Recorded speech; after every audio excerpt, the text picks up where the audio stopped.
Hello everyone and welcome back to another tutorial from Gameplay Classic. In this video, I'm going to show you how you can add friends within your game on Delta Force PC. So let's get started right away.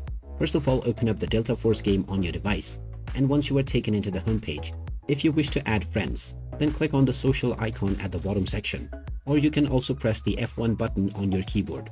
Now once you are within the friends section, you will see the search player name section at the right side. You can also click on Steam Friends in order to see if any of your friends on Steam are also within the game. To search for any player, just type in their name and then click on the search button. Once you find this person, you can click on the Add Friend button, and now this will send a friend request to this user right away. And once they accept your request, their profile will be visible within your friends section, and you can then invite them onto your squad to start playing together. And there you have it. That is how easy it is to add friends on the Delta Force PC game.